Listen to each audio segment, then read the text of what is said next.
All right. It's your boy E Dub. We back at it again. Like, share, subscribe. Motherfucker, that's tapping in. You know what it is. This is what we do all day, every day. Podcasters. They got a few bars. Sessions, we having sessions, we locked in, you better tap in. Sessions, we having sessions, we locked in, you better tap in. Sessions, we having sessions, we locked in, you better tap in. Podcasting, having fun, tapping in, one-on-ones, interviews, having fun, telling stories on the run, doing your thing in the booth, letting the world see you the truth. Like, share, subscribe, and comment too. Now that's tapping in with the Sessions crew. Ring that bell for notifications. Spotify is $2.99. You drop a dime to support this grind. Sessions, we having sessions, we locked in, you better tap in. Sessions, we having sessions, we locked in, you better tap in. Sessions, we having sessions, we locked in, you better tap in. Podcasting, having fun, tapping in, one-on-ones.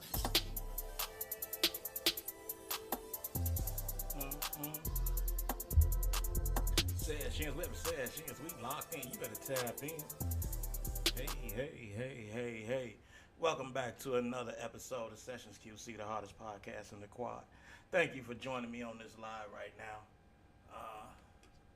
I want to say, man, for all those tuning in, man, everywhere, your boy's got a deep subject we've been discussing on the last couple of times. So today, in this PTSD series of prisoners, we're discussing prison time, the endless loop. Please forgive me, because this one is kind of touchy for me, because I got a couple of case subjects that I looked up, and it's vital. You know what I'm saying? This information is vital. I'm glad that we can have these real talks, man. Right now, I'm a little nervous for some reason. I have not been this nervous since I shot the very first episode of Sessions QC. I promise you. So, oh man, I gotta fix my connection to my Instagram page. It's not loading up, but we'll do that later. I want to welcome you to Sessions QC, where real people, real life experiences, where we explore real life experiences and social issues. I'm sorry, man. You know I'm reading off the teleprompter right now. I done upgraded this shit, but I'm sorry for being funny, but this shit is really taking effect on me. Today's topic, we're going to introduce the psychological effects of long-term incarceration and how life behind bars often feels like Groundhog's Day. I mean, I know you watched that movie Groundhog's Day with was that Jim Belushi, and he was going through the thing. Every day he had to do something to try to figure out to get the day to carry on. At first he started it was fun. Not saying the prison is fun, but in this movie, Jim Belushi kept doing it, and he got tired of the monotonous of this stuff, and then you know what I'm saying? So you're gonna either work on yourself, or you're just gonna continue to get better, and that's why I akin it to Groundhog's Day. So the repetitive nature of prison life.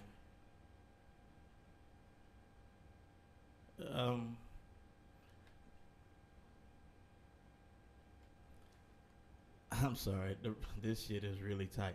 Anyway, the repetitive nature of prison life, man. You wake up, probably breakfast time is about 4:30, starts about 4:30, 5 o'clock. You know what I'm saying? You go to breakfast. If they're not bringing it to you, you lock back into your cell for a second. Or if you like it was when I first got to a certain joints, you had a morning yard after breakfast, or one right before breakfast. Man, it's just, man, you got your breakfast, your lockdown, your out, day room time, shower, phone, lockdown, lunch, lockdown, back day room, shower time, lockdown, dinner, back to the cell house, mail call, lockdown. You know what I'm saying? If you don't come out. So keep in mind that this is a daily thing. You're doing this. So, and everything just feels like the days feel like they're long and short at the same time. Like, you know, sometimes when you think back when you was a kid, how the years seemed to fly by. You know what I'm saying? You was always like, man, like, but then sometimes they used to seem like they was longer. I apologize. The years seem longer. It's like summertime seemed like it lasted forever, And then as you get older, it seems like the year fly by. Like you're like, damn man, did I even pay all of these bills for this year? And we already into a new year with a new set of bills going on. Now keep this in mind with prison, whereas the years start feeling long. I remember when I was doing time, bro. I got to 3 years in, and I mean, it felt like I had been locked up forever, and I realized, fuck, I got 22 more of these years to go.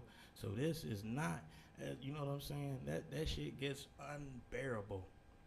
So into this day, we're gonna talk about Otis Johnson. He was incarcerated in 1970 at the age of 25 and released in 2014 at the age of 69. Man, that is crazy to go in the 70s and to come home in the 2000s. You said how weird that is? Here I am. I went in the 90s and came out in the 2000s. I'm like, damn, this man did what, 44 years? He described living in prison as the same day over and over for decades. He said, man, I did this day over and over. And that's how I felt. I was doing the day over and over and over, man. And shit just never ended. Whether it was you got security today, you know, you banging, you gang bang, you got security, security detail. You got your, yeah, man, this shit is monotonous. And then you trying to keep your life together, man, and protect everything that you have. You know what I'm saying? He talked about the shop stepping into a world that had completely changed. Okay, I know this for personal experience, bro. I came home. I had never. The cell phones was bricks, damn near. The Star Trek phone hadn't even came out when I got locked up. So I come home. I'm at the bus station at Champaign, Illinois. I'm at the train bus station, getting ready to take the train, getting off the train to take the bus home. And there was payphones around, and there was this guy in there. You could tell he knew I was fresh out of the joint. Man, he asked me did I want to make a phone call. I was too embarrassed to even tell the man I didn't know how to use a cell phone. I'm like, I just talked to my peoples. I use the payphone, man. I was too embarrassed to even tell a person I couldn't even find, you know what I'm saying, the courage to say that, bro. And can you imagine somebody getting locked up in the 70s? It wasn't even such thing as a cell phone. Fuck, you was still listening to 8-track tapes, man. And you know those cassette tapes had to even take over 45s, man. He got locked up at the time, man. That's wild, bro. And they make us do all this time. You know what I'm saying? So we gotta realize that when a person doing time in prison, reality is warped. So this is another thing that's driving onto this PSTD. The reality of life is warped. I swear for God, bro. My struggle is I viewed my little sisters as babies all the way until I came home. And I knew these little girls that grew up, man. I mean, I'm still seeing them in my mind, in my dreams. Every time you have a dream, this is how psychological your dreams is. In your dreams, you know these people are grown as fuck in your dreams, but yet you still see them as that age that you have them less of that, man. You know what I'm saying? Your mind is warped, and you know what I'm saying? It's trying to wrap itself around being in a place that no human was really meant to live in. You know what I'm saying, man? In a 6x9 cell, bro, with 2 to 3 maybe. You know what I'm saying? People that man, that shit is wild, man. Your whole psyche starts to change up, man, and you start losing it. Some people lose it to the point that they never come back from it. You know what I'm saying? So we got Otis Johnson. He did 44 years, man, and he was warped. You know what I'm saying? And me, I did 25 fucking years, bro. You don't think my senses is warped, son? Man, I know they are. And a lot of people don't get that, man, and we have to deal with this shit. And sometimes the only people that we can talk to about it are those who've been through similar struggles, bro. You know what I'm saying? And we so far apart that conversation is just over the phone and in Texas. Like I say, man, it was a bunch of good guys that I met at that time, man, and we still are connected, man, and we still say what's up to each other, man. So we got to keep that in mind, man. Prison warps us. You know what I'm saying? With Otis Johnson, as we talk about him and his last little things, he talking about how he had to relearn basic life skills, crossing the street in a world full of fast-moving cars. And man, that man did a lot of time, man, and to come home to see the world change. You know, 10 years the system changed, the world changes on us, man. We upgraded or downgraded. You know what I'm saying? So in 10 years, your system is changed. So this man did 4 decades behind bars to come home to a world he didn't even know. You only seen it on the idiot box. That's what they call it in prison. They say prison idiot box. You know what I'm saying? Took over and we got dumber. And so this guy probably his coping mechanisms, cutting survival tactics. You know what I'm saying? To keep our sanity. We all figure out a routine. Exercise, religious faith. I've seen a lot of guys turn to religion, and you know that's a touchy subject with me as well. You know, because religion did help me throughout my bit. I'm not gonna lie, but it seems like since I've been home, I have lost my faith. I have lost a lot of stuff that kept me sane, and it's only through my family helping me to stay strong and focused that I'm able to maintain. You know what I'm saying? So you gotta realize that some people get into the law. You know what I'm saying? Start studying their case, not only theirs but those of others, and start doing this. You know what I'm saying? That helps them. You got writing. I started writing. I wrote poetry for the longest. You know, even wrote a story called "Tell the Two Cities." I may release it one day, but I may not. I may have to go back in there and recheck it out. You know what I'm saying? But bro, these are all mental escapes. You know what you do in prison? You sit around talking about what if. What if I'd have did this different? What if? It's a lot of what ifs in life, man. And sometimes those what ifs, you can start telling yourself. A lot of people start believing the stuff that they tell themselves. You know what I'm saying? Their mind is so warped that they start believing that what they're saying or what they done thought they done been through, because these senses and everything is, you're being desensitized to violence and other shit. You're being used as guinea pigs and test subjects on drugs and shit that, you know what I'm saying, they're trying to put off to the masses. You know what I'm saying? Your food portions your food is being played with. They're putting shit in the food to try to keep you from getting bigger, or to estrogen and you know what I'm saying, trying to take the testosterone out of men, trying to feminize. It's a lot of weird shit to try to keep the attitudes down that they do to our foods and all types of shit, man, that they get away with, and we our only hopes of fighting back is joining forces, bro. You know what I'm saying? So, man, so then you got to deal with life after a long prison sentence. You know what I'm saying? And with that, we're gonna go into this next study that, you know what I'm saying, we want to talk about. This case is close to home to me, man, and this is my cousin, and R.I.P. Blue Black, everybody who knows him, man. So when I typed this in today, this case study was like, man, this is the one. You know what I'm saying? So, you know, with Blue Black, well, Anthony Gay, let's call him by his real name, Anthony Gay. He was arrested for minor offenses in the 1990s. His sentence spiraled due to self-harm and behavioral infractions.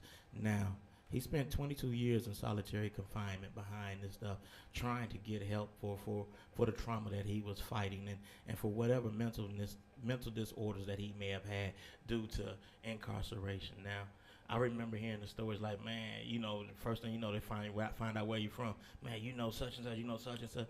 You know, it always comes, you know, Blue Black? Man, yeah, he got like 100 years in SIG, bro. This was the stories that, you know what I'm saying, man, and the stuff that he was doing to get attention, to get out of solitary confinement. Do you know what it's like to spend 22 years inside a hole? I mean, think about this. They got you in a cell that's smaller than the 6x9 cell now, and here you are, devoid of human contact of all sorts. If you get a visit, they take you on a visit so fucking shackled up, and then shackle you into the. If they let you see the people, get close to your people where your family could touch you, or you sitting behind a glass where you can't even get, and that's even if they allow you to have visitors, bro. So imagine this: the only contact you got with somebody is a staff that you feel is fucking with your food, that you feel is doing this, other, whatever it is to you, denying you your phone time, denying you your hour, because you know in SIG you get an hour, but they combine it all in one day. So now you think they playing with your rec, they think you playing with all types of shit. So now all you do is you start attacking them and yourself. You know what I'm saying? And cuz turned a lot of his stuff inward. You know what I'm saying? He said the wall started talking to him, and I understand that. I felt that in segregation. Time was blurred. Days, months, and years became indistinguishable. I felt that. So his mechanism was to self-mutilate. mutilate. Mine, I got religion. I was high a lot. I was drinking. I was making hooch. I was doing everything, working out, going to the yard, car, school. It was education and religion that helped me. But because in about year 2000, I stopped smoking weed. Wasn't drinking. I wasn't making hooch anymore, and that was then. But now, as everybody know, I am the sessions man. You know what I'm saying? But that is another form of me dealing with this PTSD that I don't know how to cope with. I've never seeked any help or anything. You know what I'm saying? I should.